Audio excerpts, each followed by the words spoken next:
First of all, I just want to say welcome to this gathering. My name is Trina Duncan, and I'm the Executive Minister for Chinook Winds and Pacific Mountain Regions, and I'm your host today. And it's just a real privilege and honor to be here with you. And as I was saying, I really enjoy watching the faces and names pop up on the screen. It really gives a feeling of connectedness across the country. Some names I know and some names I don't. But I love that you're all willing to be here and give of your time and to come together. And it's such a gift to be able to gather like this as a church community. I think it's one of the gifts of COVID. Before COVID, I don't think we knew how to do this quite as well as we do now. And now we've become experts, and it's just great to be able to use this technology to be more connected as a church and as a community, and to gather in new and different ways. So I know they've made me big on the screen here, but maybe they can unspotlight me for a second so that I can invite you just to have a look around and look at the names and the faces of the people that are gathered here with you, because folks, this is our church, and we're here together to be the church together. So first, I want to thank the organizers for their work in bringing this together. I just think it's a great initiative for us to be able to be connected with our governors and to learn a little bit more about what we're doing in terms of the business of the church, and to be together to learn about some of the recent work that's been happening. But as we get started, I first want to just take a moment to acknowledge the land on which we're gathered. And so to do that, I'm going to use words that came to me from the Reverend Tony Snow. He serves as the Indigenous minister in the Chinook Winds region, and we're just very grateful in Chinook Winds for the ways in which Tony offers a guiding presence as we do the work of the church there. Across this country that we now call Canada, we acknowledge the original people who made relatives of the land. Their homes were built upon the knowledge and relationships they understood to be critical to maintaining balance and harmony with creation. Our journey here as newcomers disrupted these relationships and imposed new teaching and ways of governance. This national church, our United Church of Canada, has worked for 40 years to come to terms with this history. Through apologies, observances, and memorials, we have walked the path of reconciliation alongside Indigenous people, even when it has not been easy. We know there is much more work to do to undo the past, to recognize and address trauma and injustices so that we may right the wrongs of our forebears. May we, as the inheritors of this troubling legacy, move toward a more just future, living into the promises made to the original people in the Residential School Settlement Agreement and the TRC calls to action to lift up Indigenous people and their teachings, and honor an equal sharing of the land and its resources for the benefit of all who come in peace. In our confessions, apologies, and acts of reconciliation, may we continue to work toward a better society for all. And before we move into the business of our time together, I wanted to take a brief moment to ground ourselves in worship. So I know our time is limited, but we're going to begin with a brief reflective video. This comes to us from the Work of the People, which is a great resource, and I want to thank Stephen Fetter, who's running the tech today.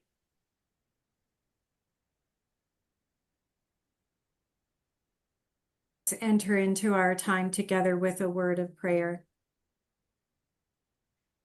Gracious and loving God, we gather today, connected by a shared love for your church and united in spirit.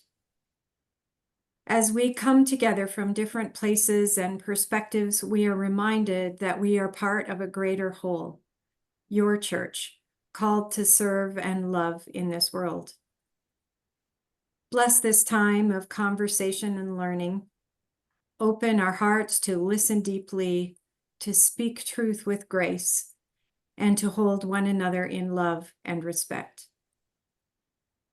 May the Holy Spirit guide us so that our words reflect your justice, compassion, and hope for the future. We give thanks for this community and for the many hands and hearts that make our work possible. God, we pray that you strengthen us and inspire us with new ways to be your church in the world. In Jesus' name we pray. Amen. All right, well, thank you, everyone, and we'll get started with our time together. So the first thing we want to do is just to have a bit of an introduction from the panel. And while Stephen is spotlighting those folks, I'll just go over a bit about our process. So first of all, we're going to be together and for about an hour. We'll deal with as many questions as we can in that time, but if anything that is left unanswered, we will address those in the forum for this event after the event. So we'll try to get answers even if your question doesn't manage to make it into this time together. We'll encourage you to ask your questions in the chat, just because that's a bit easier for us to manage. But if you can't do that or want to ask your question by voice, we'll ask you to raise your hand and then I'll call on you to speak your question. Yeah, so I think that's the main thing. If you have any questions, just let me know or put them in the chat and I'll do my best to respond. So for those of you who are joining late, my name is Trina Duncan and I'm the Executive Minister for Chinook Winds and Pacific Mountain Region, and I'm your host. I'm going to invite the panel to introduce themselves and tell us your role and why you're here. And I want you to answer one question, which is, why do you love being part of the General Council Executive? Trina, can I just interrupt really quickly? I'm not on the panel. I'm just saying a closing prayer, and if I can be a resource to these folks, but I'm not supposed to be spotlighted right now. Okay. There we go. So, well, let us start. So how about we go with Mitchell first? Thanks, Trina. My name is Mitchell. I'm lead minister of St. Paul's United Church in Saskatoon. I've been on the executive a little over 6 years, I think now, coming to an end at the next General Council. And on behalf of the executive, I serve on a number of other bodies, including the pension board, and I chair the supervision committee for the general secretary. And I love the people, thoughtful, diverse, faithful, and getting to work and learn and pray alongside some really incredible and talented and gifted leaders that God's lifted up is my favorite part of being on the executive. I'll invite David to introduce himself next. All right, thank you very much. I'm David Leighton Brown. I'm a member of the General Council Executive. I'm a lay member. I belong to Richmond Hill United Church in one of the suburbs of Toronto. And on the executive, I'm a member of the governance committee, which is the reason that I'm part of the panel here today. What I love about the General Council Executive is that it is an opportunity to see the forest as well as the trees of the United Church of Canada, or to use the evocative metaphor that Mitchell introduced us to a couple of meetings ago, to have a raven's eye view of the workings of the church. And I'll pass the microphone to Paul. Good evening, everyone. My name is Paul Douglas Wolfall. I am minister at Pilgrim United in Edmonton in Northern Spirit Regional Council. Like Mitchell, I've been on this executive for, I will say, going 7 years. I don't know why he said 6. But let's just name it for what it is. What do I like about being on the General Council Executive? passion. I think I have not seen any item affecting the life of the church that comes before us that has not been given serious scrutiny and decision making. And it's just interesting to also be involved in the dialogue, the debate, and all of that. It's a wonderful set of people. And I pass this over to Kit. Thanks, Paul. My name is Kit Lowen. I am a member of St. Martin's United Church in Saskatoon, and so part of the Living Skies Regional Council. I'm a member of the GCE, and I'm finishing my third trimester of my first term, which is, well, yeah, we shouldn't mix that metaphor up too much. I'm the chair of the governance committee, which was established in a little more than a year ago, about a year and a half ago, as a transformation of the business planning committee. And I would just echo what everybody has said about what they love about being on GCE. I am so grateful for the video introduction that we had about mystery and surprise and unpredictability, and I just really enjoy the mystery and the dilemmas and the incredibly well-intentioned people that seek to find good ways through those dilemmas. It's a very energizing group. Thank you. And Michael. Good evening, afternoon, folks. Michael Blair. I serve as the General Secretary, and part of that role, I serve as staff resource and support to the executive. The thing I love about being part of the General Council Executive is the willingness of the members of the executive to struggle with seeking to discern where God might be calling us as a church to live out partnering with God in the world. And so it's been great to have ideas and proposals come before the group and a real wrestling with it. And so I really appreciate that, and it stretches me a bit as we work together. So Thank you. Thanks, Michael. Isn't it funny how we always end up going last, the staff, when you go around in this circle?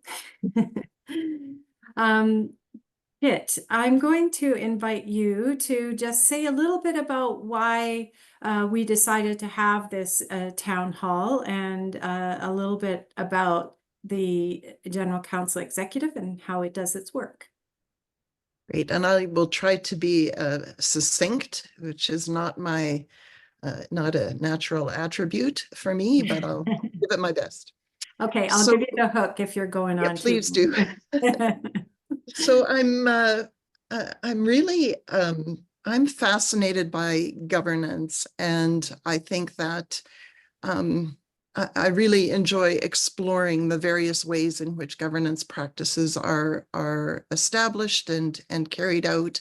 But I also know that not everybody has that same affection, and they don't have the governance pocket protector. But I think that one thing we felt was really important for folks to have this kind of reciprocity with members of the General Council Executive about what governance means to us and what governance means to them, and to share understanding. So we're hopeful that you have come today to be heard and to hear to whatever extent is possible in the time we have today, and to see the beauty of the mystery of governance. I wanted to start the conversation about governance by quoting the governance handbook that we rely on to inform the practice of governance in GCE. And I will read the purpose statement as it's written.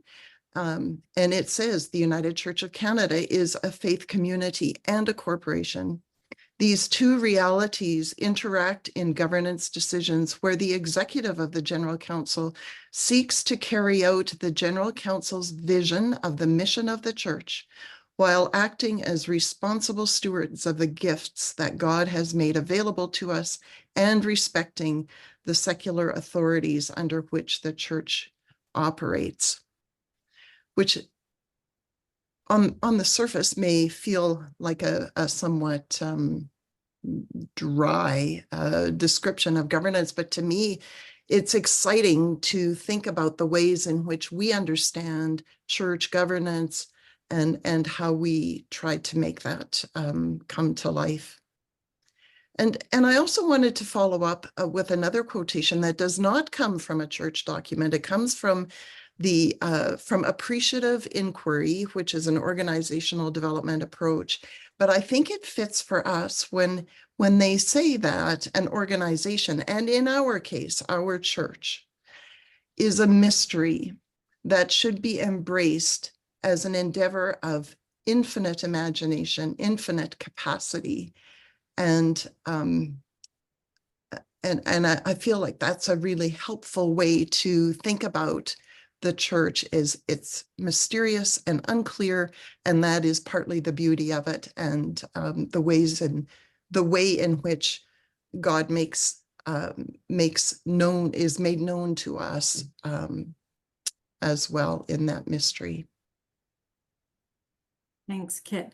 I always think of governance like, those monkey bars that kids play on in the playground. The governance gives you that kind of structure, but then you can do flips and you can play around and you can be really creative within that structure. So it doesn't need to be restricting, but it provides the safety and the ground on which you can experiment safely. So another really helpful model is to go to the canon of English literature, is the Shakespearean sonnet, which is quite regimented and quite precise, and on the surface looks to be quite inflexible, and yet some of the most beautiful expressions of love can be found there. So working within a particular structure. yeah. Wanted to comment just briefly about some of those mysteries and dilemmas that we struggle with, and thought it might be helpful to make reference to our most recent GCE meeting. And one of the dilemmas, one of the challenges that we worked through was the cost of living adjustment. And so, as many of you know, or probably all of you know, that we have in our General Conference executive members who are lay members like myself, members who come from ordered ministry. And when an issue of something like the cost of living creates this situation where we are all committed to, the GCE are all committed to the well-being and the ensuring that the church thrives as a whole.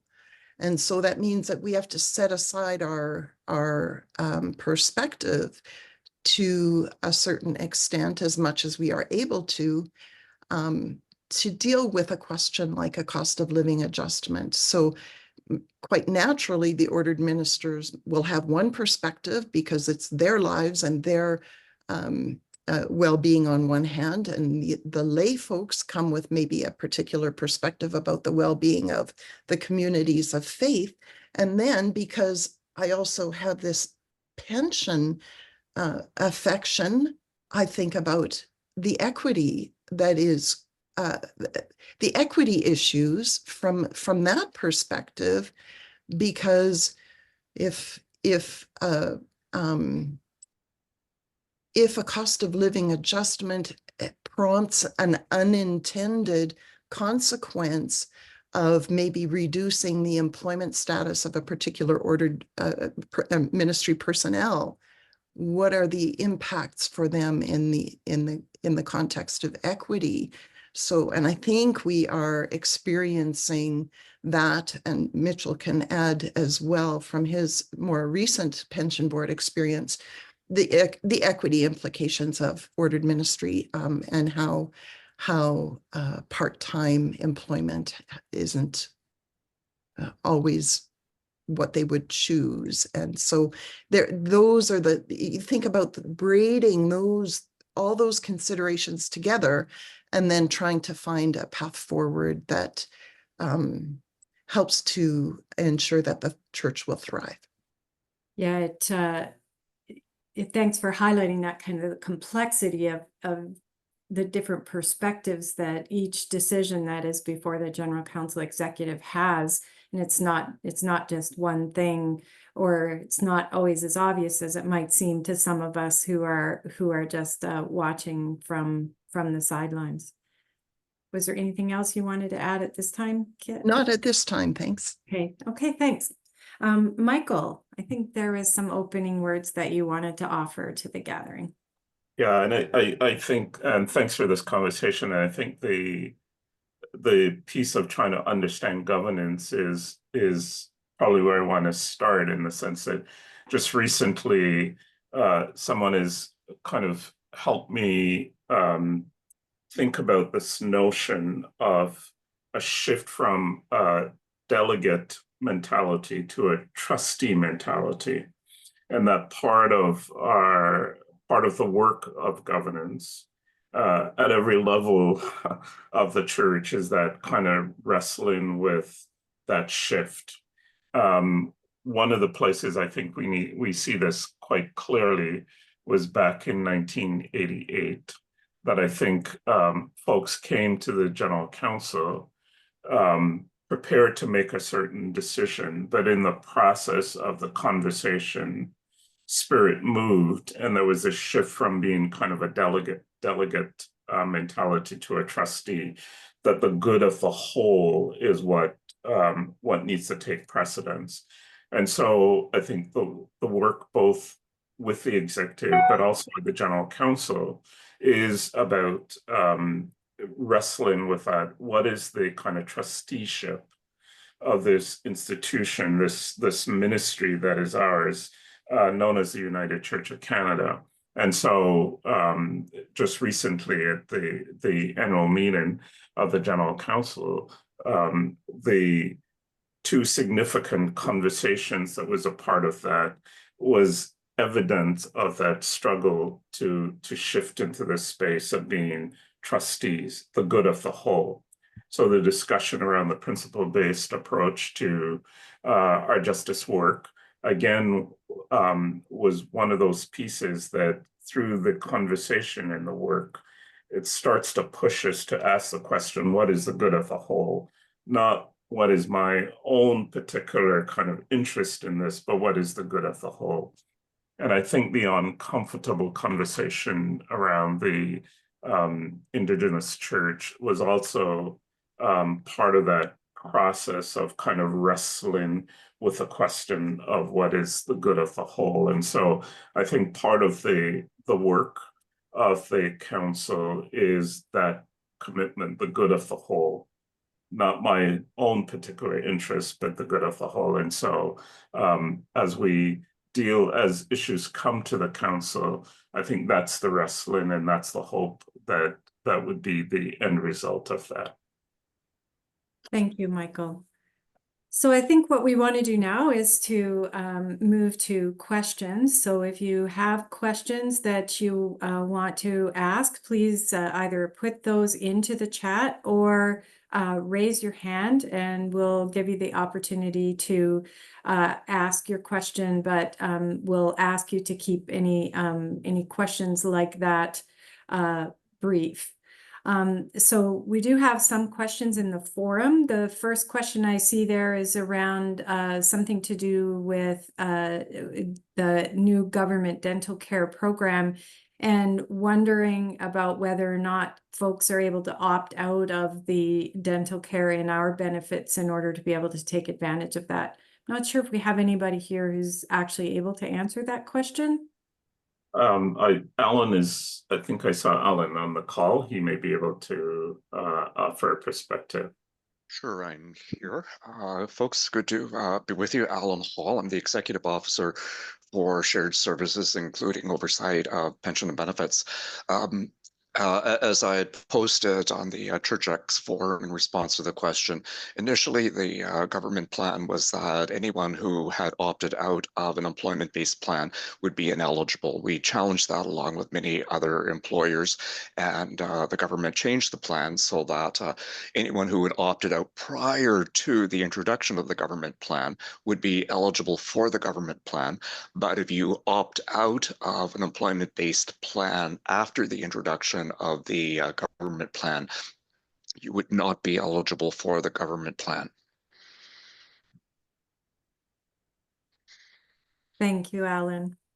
So we have another question that is entitled "Geography is not the answer." So this question is rooted in our connectedness to buildings and whether or not there are expressions of church that would be seen as a valid community of faith that's not connected to a geographical church site.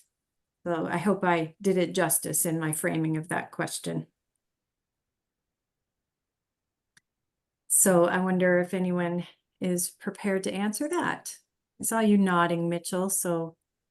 Yeah, I'll give two thoughts.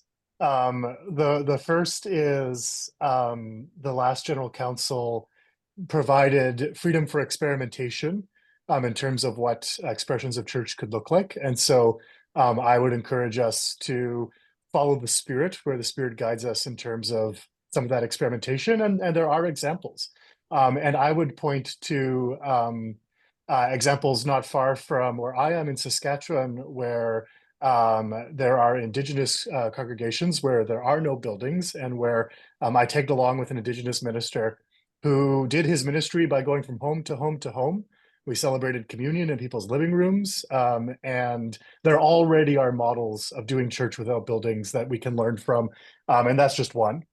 But the other I would say is I'm really moved, actually, Trina, by your regions, by the innovation in actually stewarding some of our older buildings. And I want to say it's Victoria is one example, but relaunching new ministry in those. And so keeping those buildings instead of selling them and using them as sites for new ministry to be launched. There's creative options there. So I think it's a both and is what I would say, both creative expressions of non-building based ministry and creative readapting of our buildings for new ministries. I think God's mixed ecology for the United Church will have room for both. Thanks. Thanks for the shout out there, Mitchell. We're working hard to try to be a little creative around things. So Brenda, if I don't get this right, then let me know. Feel free to correct me. But the question is, what is the stewardship of this institution? Maybe stewardship is another form for trusteeship. No, and I think, Michael, you commented. Do you want to speak to that? Yeah, I think the stewardship can be another word for trusteeship. So they can be one and the same. Thank you. Next question. In the area where I serve, there are 5 vacancies, 4 for part-time and 1 for full-time. So there are tensions and fears that strain our Christian relationships. How does GCE address situations like this? So wondering about, I think, the number of part-time positions and how we address that.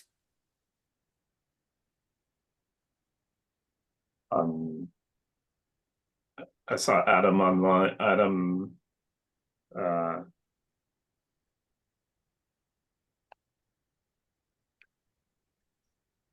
yeah, Michael, do you want me to respond to this? Yeah, if you can.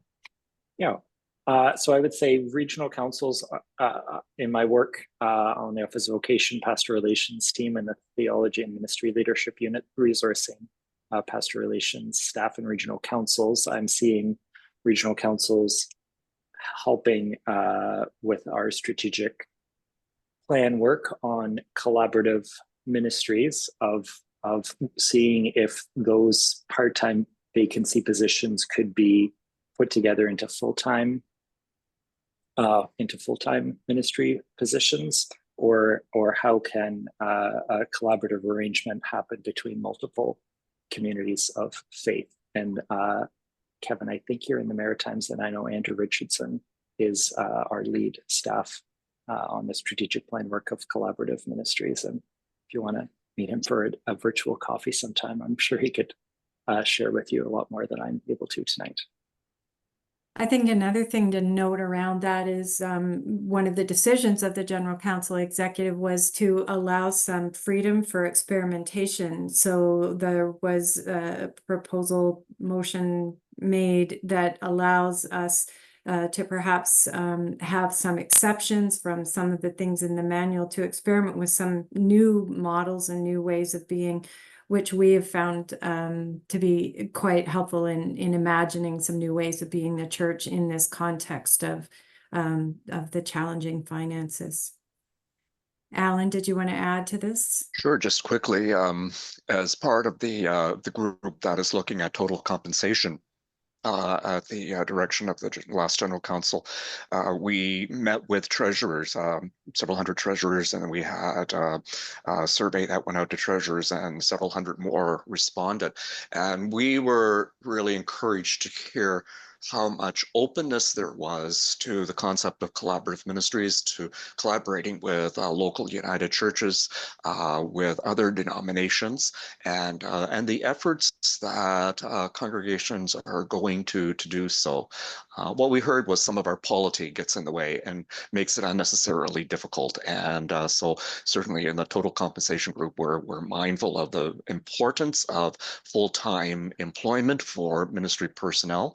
And therefore we will be looking at and encouraging other parts of the General Council to consider how we can make that as readily accessible for our congregations as possible. And a lot of that work's being done, and Andrew can speak to that, Andrew Richardson. And Trina, if I can add that one of the conversations that we're having with a number of our sibling denomination is a question of what does a Christian presence look like, given that some of the challenges around part-time ministry, property, and those issues are not only faced by us as the United Church of Canada.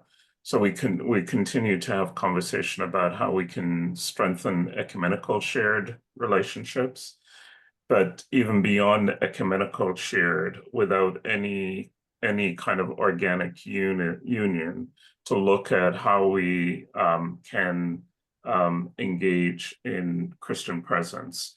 And so early stages, we just had a meeting recently with the Presbyterian Church in Canada. That was one of the topics that came up. But we're certainly exploring. I think the executive is aware of a lot of those issues, and Paul can speak about how important how that issue, the overall well-being of the church, comes up in the meeting, and trying to struggle with ways in which to address that. Thank you. Connected with that is a question about our partner council. So I'm not sure which of you feels able to answer that, but when you do, maybe you could explain to folks in case they don't know what our partner council is. And the question is, how does it function in relation to our partner churches or organizations represented and with our partners not represented on the partner council? And that's from Marion Party. So Michael has disappeared. Do any of you folks feel, okay, Michael's back. Do you want to answer the partner question? Yeah, so the Partner Council was established a number of years ago, and the idea was that we would have a representative from each of the global regions. And so there's 6 regions, 4 that are globally based, and 1 in Canada, and then 1 with ecumenical connections. And then those the representative from the region connects with our other partners in that particular region. So they bring the information from the various partners in the region when they meet together as a partner council. So it's not separated. Thank you. I have another question from our forum, and that is a question relating to licensed lay worship leaders.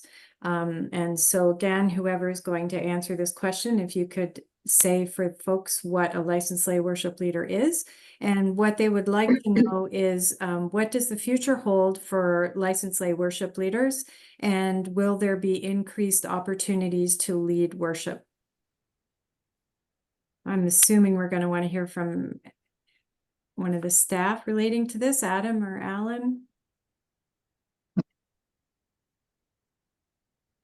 I can chime in, Trina. Thanks, Yeah, Alan. currently the regional councils have oversight of licensed lay worship leaders, and so I'm aware each regional council has set their own parameters around how many times someone's allowed to lead worship in a place, how they require the licensed lay worship leaders to have a check-in with the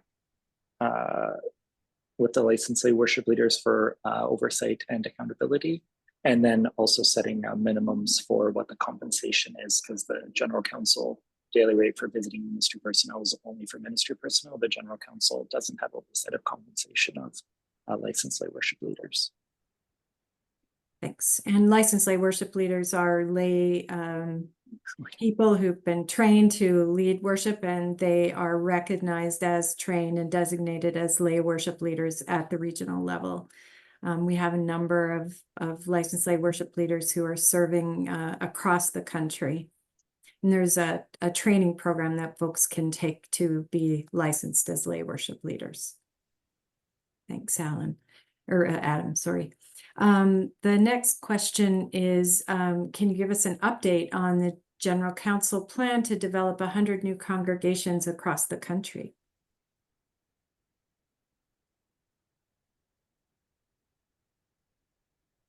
Let me just say that at every meeting of the General Council Executive, we receive an update on the progress made towards the achievement of the strategic plan, of which this is one of the goals. But as I said before, the executive operates at a forest rather than tree level. We do not make decisions about the management of individual growth opportunities so much as we review the progress made towards the overall goal. And some member of staff is going to have to go into the tree level of answering this question. I think also we have to be careful of how we speak about the 100. What has been meant by that in terms of 100 new congregations is now focused especially on the migrant churches coming into Canada, and also the newer forms of congregational life. We spoke earlier about online worship. So it is not only thinking about planting brick and mortar in some part of Saskatchewan or Alberta or wherever. It is also seeing how do we develop new expressions of congregational life, and also for those migrant churches that are here and wanting to be part of the United Church of Canada, how do we facilitate it? And it does not mean that we are not interested in planting new churches, but I think we have to take the whole, the 360 view on the matter in order to understand what we mean by 100 new congregation. It sounds nice if we were to wake up tomorrow morning and find that there were 100 new buildings around Canada, but let us be careful about what our expectations are. Thank Yeah, you. I just want to say that it's to Paul's point, it's not necessarily buildings, it's about communities of faith. And in fact, the growth animators who have been deployed working regionally have been engaging with quite a significant number of congregations and groups and individuals who are interested in doing something new.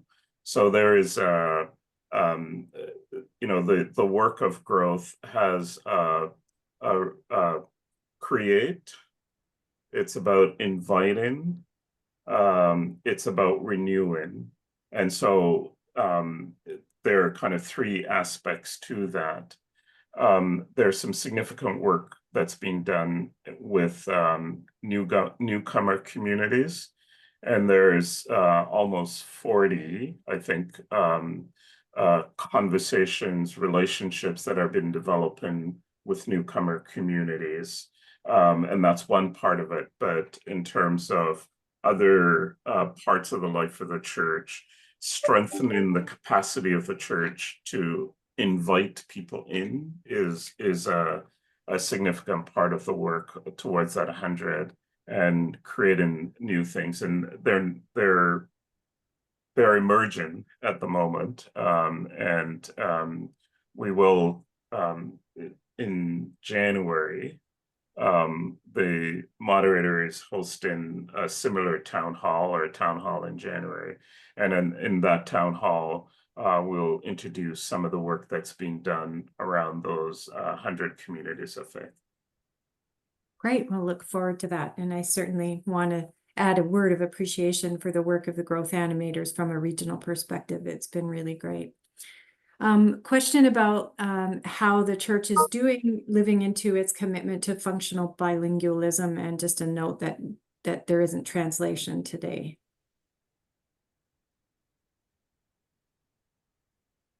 It's a work in progress. We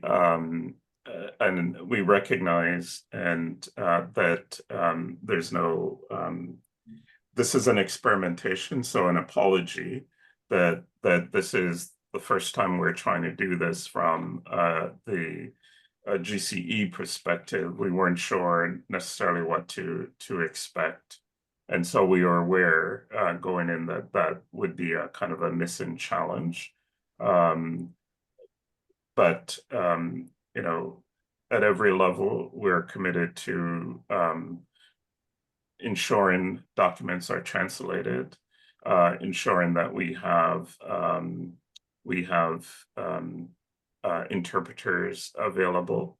And so certainly, again, an apology that there's no interpreters tonight, but partly because it was just an experiment and we didn't know what we didn't know. And now that we've experimented, we will ensure that that happens at the next time. I think also we need to emphasize that language is not a barrier to speaking to the GCE. If someone speaks to us in French, it is translated and we are translated back to the person. So it in small ways, the moderator, for example, very it is unapologetic, for example, when she switches to French with us, and you know, the rest of us just have to catch up because this is the reality that we have to work with. So it in small ways, the reality that we are part of a multilingual, mostly bilingual church is not overlooked by the GCE. Thanks. And Kit, did you have something to quickly add there?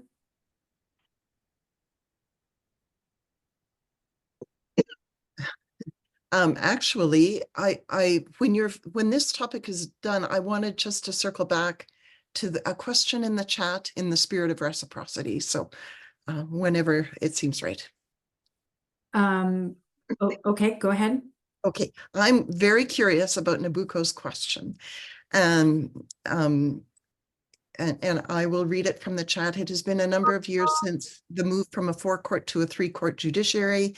And Nabucco's asking about learnings and observations. And I feel like in a way I'm uh, well, it's a bit dodgy of me to even raise this because I wasn't around in GCE to have observations about the transition, but I went, without putting Nabucco on the spot about her observations, I would really like to hear from her standpoint or from her perspective, what joys or gaps that she may have observed. And then I would turn it back to others who have a bit more tenure with the executive to add to that. Be just nice to hear a voice from the participants, but I know I'm putting her on the spot. So Nabucco, that was your question. Do you have anything you want to speak to that? If you could raise your hand so that they could find you easier, that would be helpful.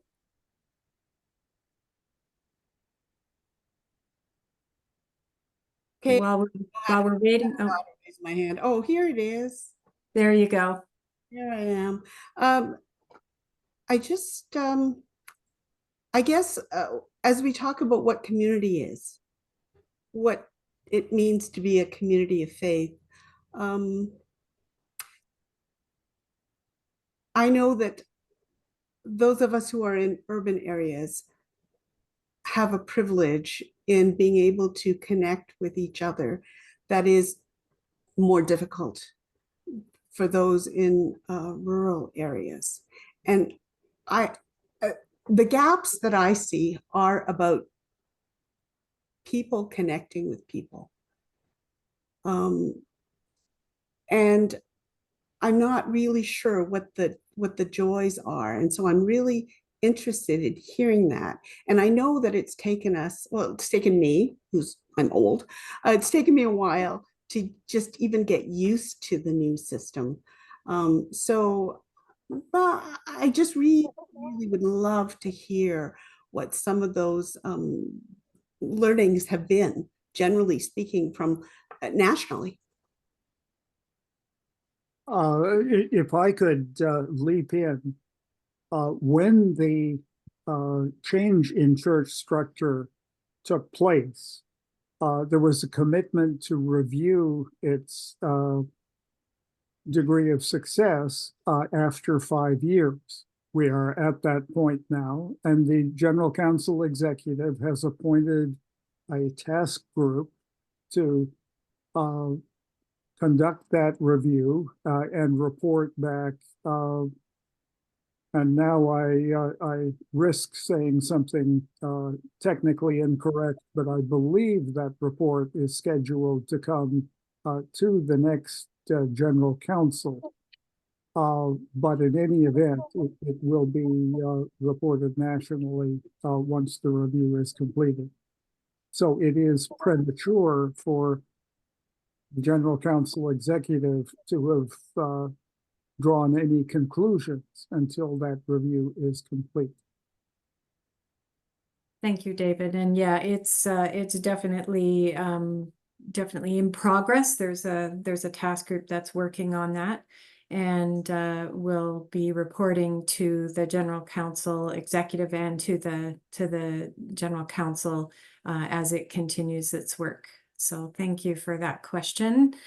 Moving on, so there's a comment in the chat from Sue McDonald that just raises some concerns about the vote on the autonomous Indigenous church. And then later on, there's a question being raised about the National Indigenous Council decisions that have recently been made, and the recent General Council meeting that dealt with a proposal from the General Council, from the Indigenous Church. So I'm wondering if you want to respond to that, Michael, or others?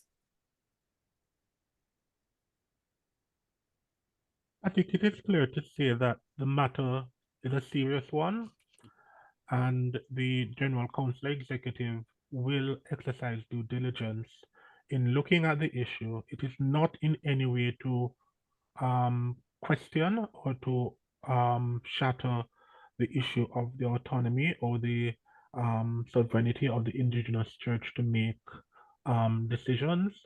But I think we also have to appreciate that as persons in leadership, not all the minute details we can necessarily share with everybody. And there are some things that you would have to trust us to hold on to as we seek to find the best way forward.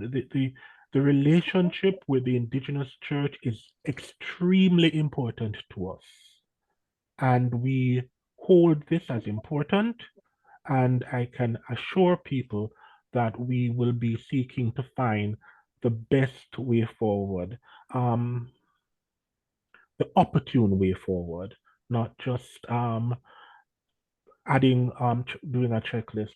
It is going to require some serious discussion and evaluation, and it's still fresh. It was just referred back to the executive on Saturday, and I think the executive is rolling up its sleeves, getting ready to dive into this one.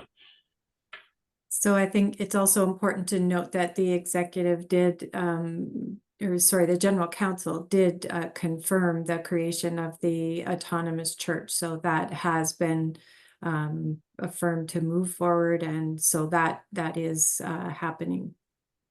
Anyone else wish to comment here?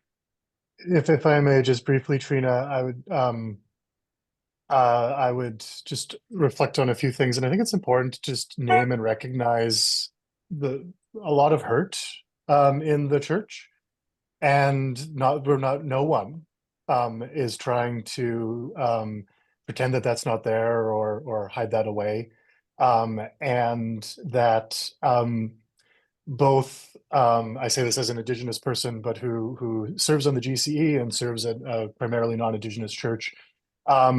Living well together and coexisting in multiple ways of being and relating is really hard, and I am not, and many of us are not experienced at coexisting in Indigenous practices and in other practices, and finding ways for those to live well together.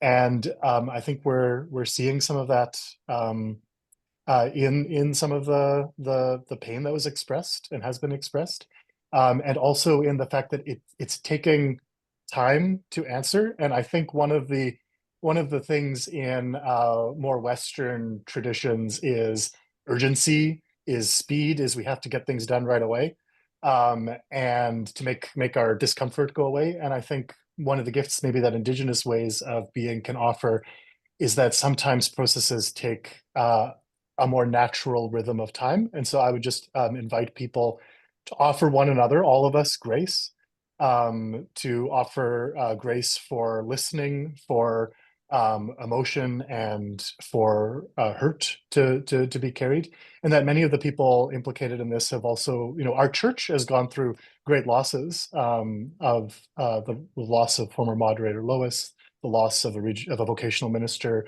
for BC and for Chinook Winds, the Reverend Brenda. There is much hurt that many are carrying while we're trying to hold this, and so to practice extending grace, patience to one another would be my invitation as an Indigenous person myself, someone in leadership on the GCE, and as a follower of Jesus. Thank you, Mitchell. Yeah, these issues are very complex, and your words are very helpful in the context of some of the confusion and questions that exist around that. So thank you. Just going back to our questions, we're getting close to the end of our time, but let's just do one last one, and then we'll commit to answering the rest on the forum in writing. But the question is around the differences between urban and rural congregations, and how to factor in the unique needs of more rural communities of faith, and is the executive keeping that on its radar as it's doing its work?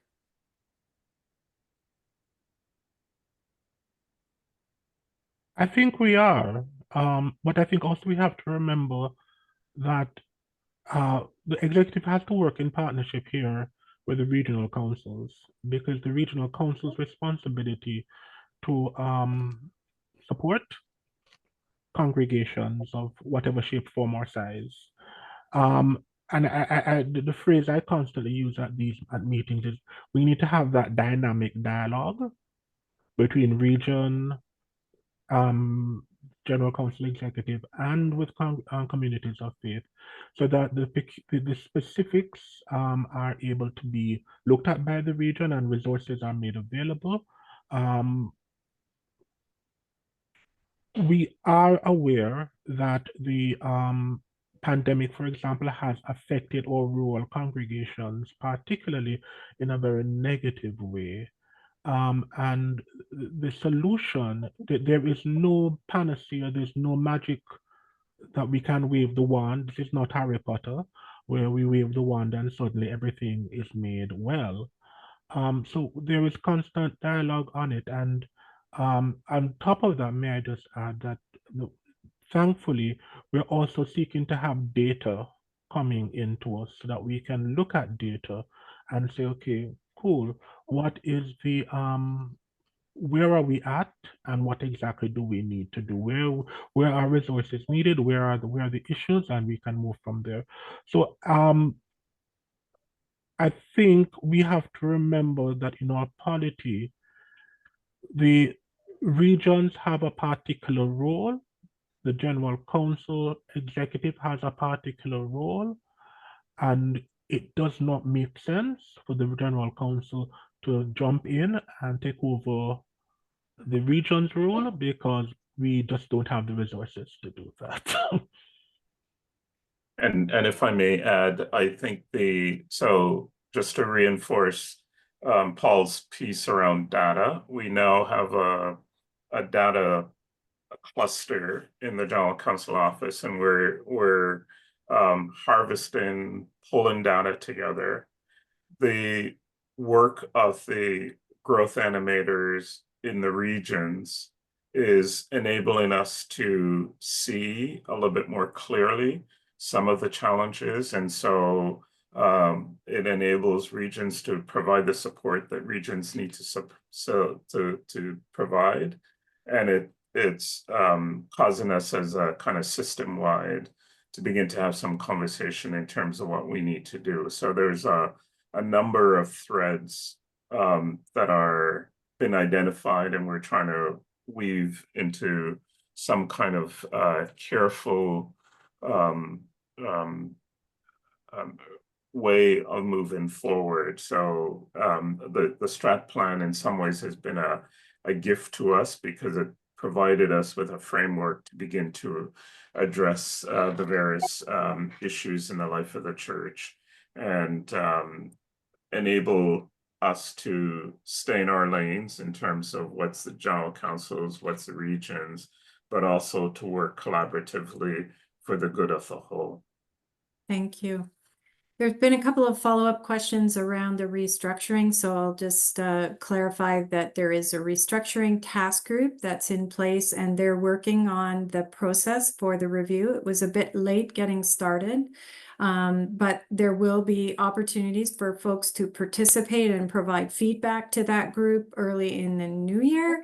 And we're hoping that everyone will engage broadly with that so that your feedback can be heard in the process.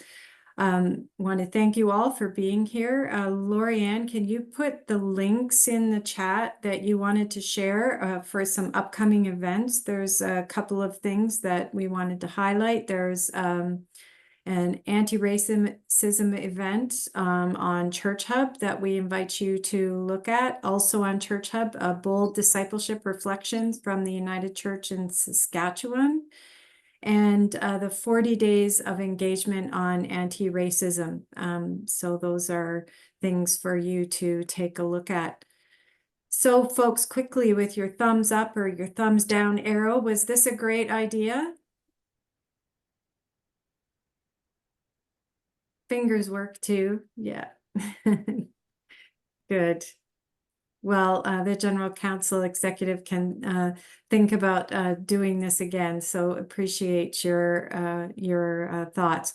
So I'm inviting Carmen, moderator Carmen, to close our time together with a prayer. Thanks, Trina. Hold on 1 second. I have to silence the middle school children in the background.